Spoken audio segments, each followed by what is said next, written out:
የሮሜ ሰዎች ምዕራፍ 3 እንግዲህ የአይሁዳዊ ብልጫው ምንድነው?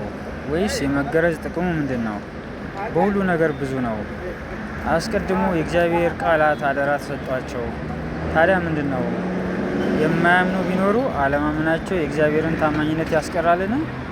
እንዲህ አይሁን።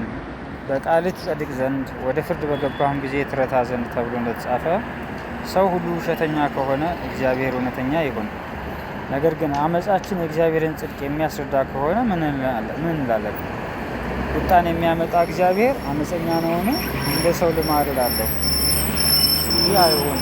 እንዲህ ቢሆን እግዚአብሔር በዓለም እንዴት ይፈርዳል?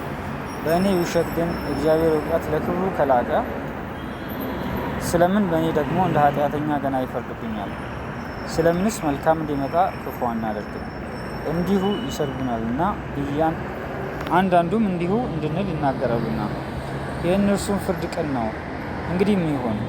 ከእነርሱ እንበልጣለንን? ከቶ አይደለም። አይሁድም የግሪክ ሰዎችም ሁሉ ከኃጢአት በታች እንደሆኑ አስቀድመን ከሰናቸዋልና። እንዲህ ተብሎ እንደተጻፈ ጻድቅ የለም አንድ ስንኳ፣ አስተዋይም የለም፣ እግዚአብሔርን የሚፈልግ የለም፣ ሁሉ ተሳስተዋል፣ በአንድነትም የማይጠቅሙ ሆነዋል። ቸርነት የሚያደርግ የለም አንድ ስንኳ የለም። ጉሮሯቸው እንደተከፈተ መቃብር ነው፣ በመላሳቸውም ሸንግለዋል። የእባብ መርዝ ከከንፈሮቻቸው በታች አለ፣ አፋቸውም እርግማንና መራርነት ሞልቶበታል። እግሮቻቸው ደምን ለማፍሰስ ፈጣኖች ናቸው፣ ጥፋትና ጉስቁልና በመንገዳቸው ይገኛል፣ የሰላምንም መንገድ አያውቁም። በዓይኖቻቸው ፊት እግዚአብሔርን መፍራት የለም። አፍም ሁሉ ይዘጋ ዘንድ ዓለምም ሁሉ ከእግዚአብሔር ፍርድ በታች ይሆን ዘንድ ሕግ የሚናገረው ሁሉ ከሕግ በታች ላሉት እንዲናገር እናውቃለን። ይህም የሕግን ስራ በመስራት ስጋ የለበሰ ሁሉ በእርሱ ፊት ስለማይጸድቅ ነው፣ ኃጢአት በሕግ ይታወቃልና። አሁን ግን በሕግና በነቢያት የተመሰከረለት የእግዚአብሔር ጽድቅ ያለ ሕግ ተገልጧል።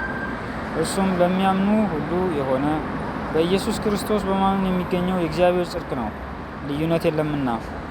ሁሉ የኃጢአትን ሰርተዋልና የእግዚአብሔርም ክብር ጎድሏቸዋል። በኢየሱስ ክርስቶስም በሆነው ቤዛነት በኩል እንዲያው በጸጋው ይጸድቃሉ።